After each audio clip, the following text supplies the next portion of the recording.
Yang mana? Persoalan kan? Itu. Jadi 9 wali di Jawa nggak pernah menganjurkan kita membaca Al-Quran dengan langgam Jawa. Tahu di zaman tak nyambung kaji, tak tepat dia. Ini persoalan juga kalau mengaji itu. Mengaji dengan ceramah berbeda. Kalau ceramah lepas, selesai sekali ngaji selesai. Tapi kalau mengaji itu lancar kaji karena itu udah ada pepatahnya semua. Tapi kalau sekali masuk besok enggak, tahu-tahu yang ketiganya, yang pertama nggak didengar. Wah, ini udah gawat ini katanya kan. Kaji apa ini? Nah, ini yang susah kita. Jadi Allah itu khalaqa kulli syai'. Allah itu menciptakan seluruhnya. Wa qabla khalaqa kulli syai'in, sebelum Allah menciptakan seluruh yang ada ini, khalaqa nur al-Muhammad. Allah itu menciptakan cahaya Rasulullah sallallahu alaihi wasallam min zatihi, dari dirinya. Ini saya tidak memberikan yang lebih dalam, tapi kita untuk mencapai tadi itu saja. Yang dua tadi kategori. Ikut Rasulullah dalam ibadah, ikhlas kepada Allah. Nah, khalaqa Adam min tin, ya. Adam itu juga diciptakan oleh Allah dari tanah. Kemudian Allah jadikan Adam tanpa ayah dan ibu. Lalu Allah tiupkan ruhnya kepada Nabi Adam. Maka ada dua kategori. Rasulullah SAW itu Abul Ruh, Abul Arwah, karena nur. Makanya Nurullah itu apa? Abiskatin fiyal misbah nurun ala nurin. Itu dikatakan. Sedangkan Nabi Adam itu Abul Bashar, secara jasad. Nabi Muhammad Abul Ruh, dia adalah bapak dari segala arwah.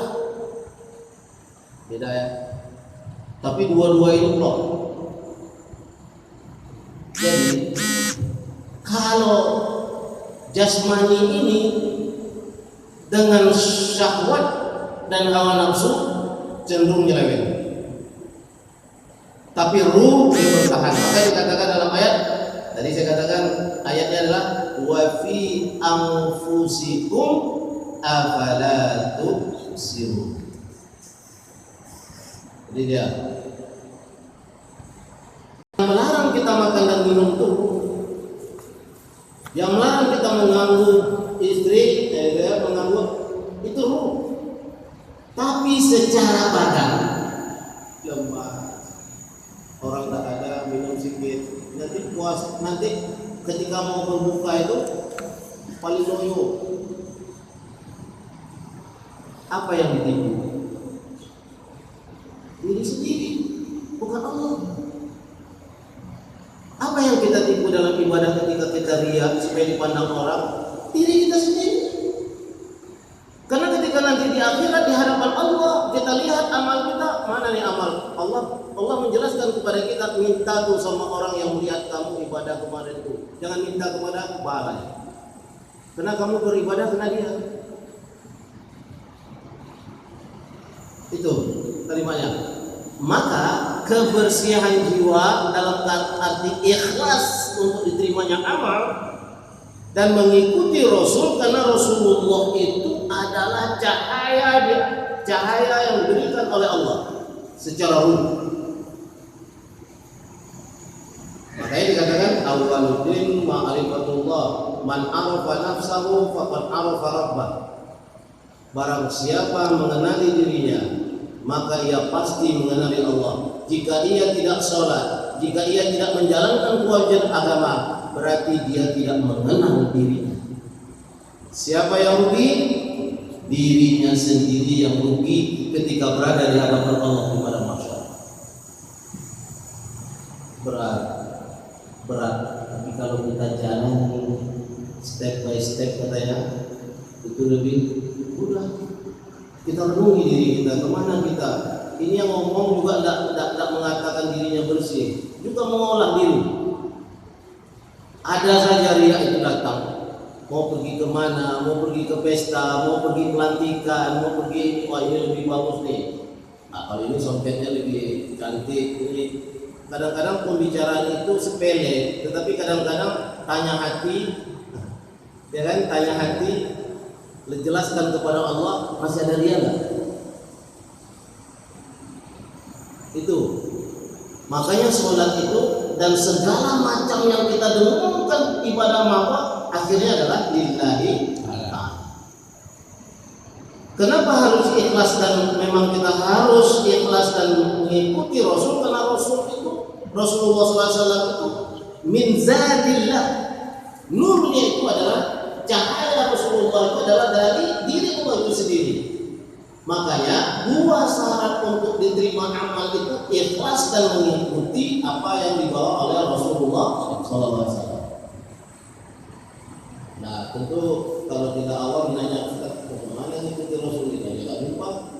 Makanya dikatakan dalam hal itu al ulama warasatul anbiya. Para ulama itu adalah mewarisi ilmu-ilmunya Nabi. Ya, berat dia kalau dia tidak mewarisi ilmu Nabi itu, menyalahi dalam menyampaikan apa yang dibawa oleh Rasulullah SAW, 2 kali lipat dia kena ya. Maka tidak main-main ceramah itu, berfatwa itu nggak main-main. Jadi kalau ada masih orang suka menyalahkan ini, menyalahkan itu, belum ulama. Singkat itu yang dipakainya jasmaninya, hawa nafsunya, bukan yang dia pakai ruhnya. Orang kalau salah, betul kita tegur, tapi ada cara menegurnya. Contoh yang kemarin saya katakan betul, ulama itu sepakat. Yang namanya bersentuh antara laki-laki dengan perempuan itu kategorinya kalau para imam mazhab ini tidak pernah mengatakan haram. Tapi ketika mengatakan makruh itu sudah, jadi ada adabnya itu dalam ulama itu. Makruh itu dekat dan bisa jadi yang haram itu dikatakan makruh karena dengan adab. Kenapa dia tidak mengatakan haram ini? Karena dia beradab. Ini sesuatu yang dibenci oleh Allah. Oke, kita katakan pekerjaan ini adalah makruh, dibenci. Tapi masa setiap kita mengerjakan pekerjaan yang dibenci Allah, pekerjaan yang dibenci Allah, pekerjaan yang dibenci Allah, kan tak baik juga. Ada pekerjaan itu makruh, tapi setiap kita makan juga kita tanya diri kita, ini pekerjaan yang dibenci oleh Allah, ini pekerjaan yang dibenci oleh Allah, ini pekerjaan yang dibenci Allah. Seperti apa? Itu ada para ulama. Dan selagi itu adalah sesuatu kesalahan yang masih bisa diperbaiki, mereka tidak akan pernah mengklaim you neraka, kamu ahli ini, kamu neraka. Makanya ada adabnya kan. Imam Qardawi, memang saya juga berbicara. Itu dia katakan, jika orang itu belum mengenal hukum yang kamu lakukan itu, kita bersalaman itu dengan perempuan, kita ingat saja, maksudnya jangan sampai, dia kan banyak kategori salam itu. Salam menimbulkan syahwat, salam menimbulkan kiamat, itu yang akan membatalkan segala macamnya itu kan. Nah,